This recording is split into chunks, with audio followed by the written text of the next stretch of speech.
Hello student, मैं DK sir आपका अपने YouTube channel study with DK sir पे स्वागत करता हूं। मैं इंटरमीडिएट की बोर्ड परीक्षाओं को देखते हुए लगातार 2-3-4 दिनों से मैं इसके एनसीईआरटी प्रश्नों को लेकर के आ रहा था। आज उसी एनसीईआरटी प्रश्न के क्रम में मेरा अगला क्वेश्चन है, लिंग संलग्न लक्षण क्या है, इसकी वंशागति कैसे होती है। ये कई बार लगभग पूछा जा चुका है परीक्षाओं में कि लिंग संलग्न लक्षण क्या है, इसकी वंशागति कैसे होती है, या एक पीढ़ी से दूसरी पीढ़ी में कैसे जाता है। तो आइए इस पे देखते हैं। तो सबसे पहले हम देखते हैं कि मनुष्य में टोटल नंबर ऑफ क्रोमोसोम कितना होता है, 46 होता है, जिसमें से पुरुष में जो क्रोमोसोम होता है वो 44 प्लस XY। पुरुष में क्या होता है, 44 प्लस XY, जिसमें से 44 क्रोमोसोम जो होते हैं ये दैहिक लक्षण को निर्धारित करते हैं, और जो एक जोड़ी गुणसूत्र होता है ये लिंग निर्धारित करता है। छोटा बड़ा होने के कारण इसको हम लोग XY से प्रदर्शित करते हैं। महिला में इसको हम 44 प्लस XX से प्रदर्शित करते हैं, क्योंकि इसके लिंग गुणसूत्र दोनों बराबर होते हैं।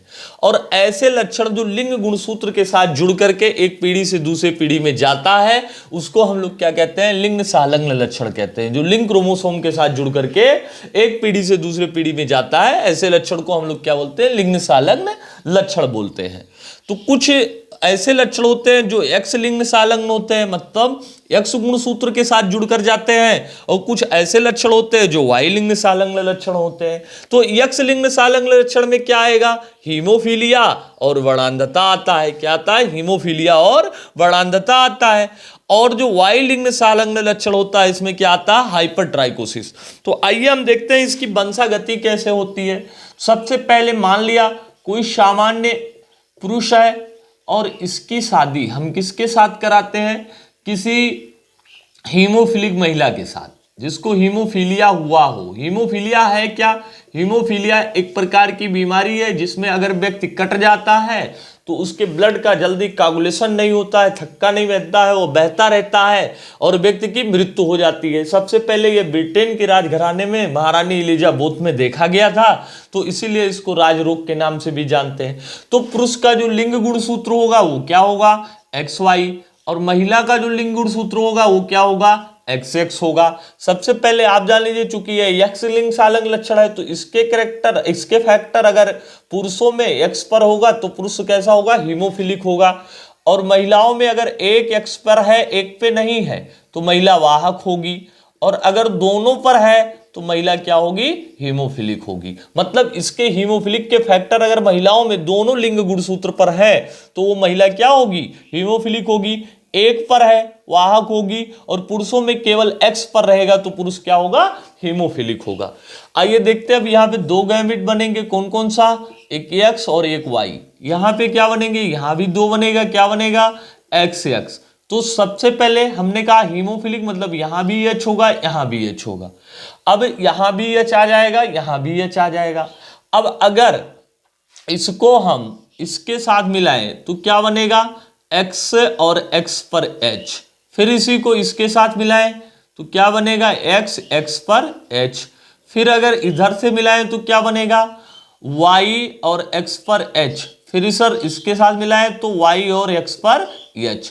अब आप कंडीशन देख सकते हैं कि जो इसके दो महिला संतानें हैं यानी कि 50% वो क्या होंगे, वाहक। ये कैसी महिलाएं होंगी, वाहक, मतलब ये हीमोफीलिया के वाहक होंगी। ये पुत्रियां हीमोफीलिया की क्या होंगे, वाहक होंगी। और इधर आप देखिए जो पुरुष हैं ये क्या ऐसे होंगे, ये दोनों के दोनों हीमोफिलिक होंगे। कैसे होंगे, हीमोफिलिक। यानी कि अगर किसी सामान्य पुरुष की शादी किसी हीमोफिलिक महिला के साथ हो रहा है तो उसके होने वाले संतानों में 50% जो पुत्रियां होंगी वो वाहक होंगी, और इसके अलावा जो 50% पुरुष होंगे या पुत्र होंगे वो कैसे होंगे, हीमोफिलिक होंगे। तो ये कंडीशन नंबर फर्स्ट था।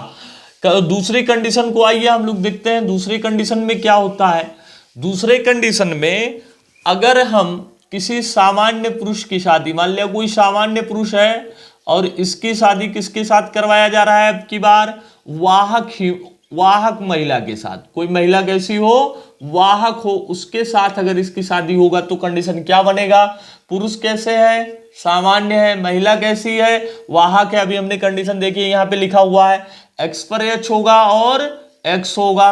अब देखिए दो कंडीशन, यहां दो गैमेट्स बनेंगे x और y, यहां क्या बनेगा x पर h और x।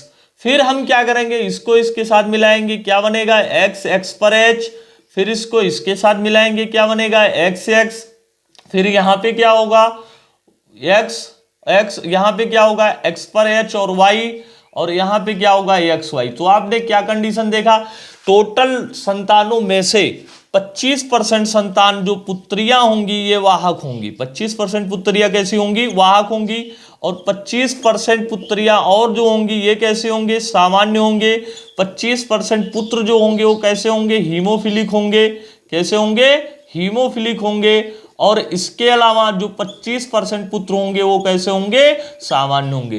तो कंडीशन नंबर 2 में हमने क्या देखा कि अगर किसी सामान्य पुरुष की शादी किसी वाहक महिला के साथ करवाया जा रहा है तो उसमें 25% संतान जो होंगी महिलाएं वो वाहक होंगी, 25% पुत्रियां सामान्य होंगी, 25% पुत्र हीमोफिलिक होंगे, और 25% पुत्र कैसे होंगे, सामान्य होंगे। ठीक है, चलिए फिर आगे देखते हैं हम तीसरे कंडीशन में क्या होता है। तीसरे कंडीशन में क्या होगा कि यदि हीमोफिलिक पुरुष, कोई पुरुष है जो कैसा हो, हीमोफिलिक हो, पुरुष कैसा हो, हीमोफिलिक हो, और इसकी शादी हम किसके साथ करवाते हैं, इसकी शादी हम सामान्य महिला के साथ करवाते हैं। किसके साथ करवाते हैं, सामान्य महिला के साथ। तो कंडीशन क्या बनेगा, पुरुष कैसा है, हीमोफिलिक है, मतलब एक ही रहे तब भी हो जाएगा। दूसरा देखिए महिला कैसी है, सामान्य है। दो कंडीशन बनेंगे, यहां क्या बनेगा, x पर h और y, इधर क्या होगा x x, फिर इसको इसके साथ हम मिलाएंगे, क्या बनेगा x पर h और x, फिर इसी को इसके साथ मिलाएंगे, क्या बनेगा x पर h और x, इधर क्या होगा x y, इधर क्या होंगे x y। ठीक है, अब आप देख सकते हैं इधर जो इसके दो 50% पुत्रियां होंगी वो कैसी होंगी, वाहक होंगे, और पुत्र कैसे होंगे, सामान्य होंगे, पुत्र कैसे होंगे, सामान्य होंगे। ठीक है, तो तीसरा कंडीशन जो था कि अगर हीमोफिलिक पुरुष है और महिला सामान्य है तो उसकी जो स्थिति बनेगी वो क्या बनेगी, 50% पुत्र जो पुत्रियां जो होंगी वो वाहक होंगे, और 50% पुत्र जो होंगे वो क्या होंगे, सामान्य होंगे। ठीक है, चलिए तीसरे नंबर का हम देखते हैं। चौथे कंडीशन में क्या होगा, चौथा कंडीशन ये है कि अगर हीमोफिलिक पुरुष है, पुरुष कैसा है, हीमोफिलिक है, पुरुष हीमोफिलिक हो और महिला कैसी हो, महिला वाहक हो, तो फिर क्या होगा, वाहक महिला के साथ अगर मान ले शादी इसकी हो रही है तो फिर कंडीशन क्या बनेगा, पुरुष कैसा है, हीमोफिलिक है, तो हीमोफिलिक होने के लिए क्या कंडीशन होनी चाहिए, x पर h और y, इधर क्या होगा, वाहक महिला है, x पर h और x, दो गैमेट बनेंगे, क्या बनेगा x पर h और y, इधर क्या गैम बनेगा x पर h और x। ठीक है, अब यहां अगर हम इसको इसके साथ मिलाते हैं तो क्या बनेगा x पर h, फिर इसी को इसके साथ मिलाते हैं, क्या बनेगा x पर h और x, इधर देखिए क्या होगा x पर h और y, और इधर क्या होगा एक्स वाई। अब यहां क्या निष्कर्ष निकला, आप देख सकते हैं कि जो 25% पुत्रियां होंगी वो हीमोफिलिक होंगी, 25% पुत्रियां कैसी होंगी, हीमोफिलिक, और 25% पुत्रियां कैसी होंगी, वाहक होंगी, और 25% पुत्र जो होंगे ये कैसे होंगे, ये आप देख रहे हैं हीमोफिलिक होंगे, और 25% पुत्र जो होंगे वो कैसे होंगे, सामान्य होंगे। तो ये चार के चारों कंडीशन आपसे परीक्षाओं में पूछे जाते हैं कि अगर ऐसा होता है तो क्या होगा, ऐसा होता है तो क्या होगा। सेम यही चीज वर्णांधता के साथ भी होता है, बस जहां जहां आपने हीमोफीलिया लिखा है, हीमोफिलिक लिखा है, वहां पे वर्णांधता कर देंगे, और जहां जहां पे एच लिखे हैं वहां पे आप क्या कर देंगे, सी कर देंगे। बाकी सारे के सारे कंडीशन बिल्कुल यथावत रहते हैं, वही रहते हैं। तो यक्ष लिंग सालंग लक्षण में ये सारी की सारी जो आपकी बीमारियां हैं ये बताई गई। दूसरा जो है लिंग सालंग लक्षण जो वाई गुण सूत्र के साथ होकर के जाता है, तो इसको हम लोग बोलते हैं हाइपरट्राइकोसिस। हाइपरट्राइकोसिस का मतलब कान पर बाल का पाया जाना। इस बीमारी में क्या पाया जाता है, कान के ऊपर बाल पाया जाता है, और ये पिता से सीधे पुत्र में जाता है। आपने देखा होगा किसी के बाबा के कान पे बाल है, फिर उसके पिताजी के कान के ऊपर बाल है, उसके पुत्र के ऊपर कान के ऊपर बाल ऐसे पाया जाता है सीरियल से। तो ये मतलब जो होते हैं वंशागत होते हैं और एक पीढ़ी से दूसरी पीढ़ी में जाते हैं। तो हम लोगों ने क्या क्या देखा कि जो एक्स लिंग सालंग लक्षण उसकी वंशागति कैसे होती है, वाई लिंग सालंग लक्षण इसकी कैसी बनती है। सबसे इंपॉर्टेंट पॉइंट यह है कि जो एक्स लिंग सालंग लक्षण है वो पिता से पुत्री में जाता है, और जो वाई लिंग सालंग लक्षण है वो पिता से पुत्र में जाता है। तो इन एनसीईआरटी प्रश्नों के क्रम में हमने विभिन्न प्रकार के बहुत सारे प्रश्नों की एक से आप लोगों को लगातार प्रश्नों को लेकर के आ रहे हैं। आप वीडियो को शुरुआत से लेकर के एकदम अंत तक देखेंगे तब चीजें आपको समझ में आएगी, और इन वीडियो को देख करके आप कम समय में ज्यादा से ज्यादा नंबर प्राप्त कर सकते हैं परीक्षाओं में। ठीक है, तो आप इन वीडियो को देखें, वीडियो अच्छा लगे तो उन सभी बच्चों के पास पहुंचाएं जो इस बार यूपी बोर्ड परीक्षा में बायोलॉजी के पेपर देने जा रहे हैं, जिससे वो अधिक से अधिक नंबर प्राप्त कर सके।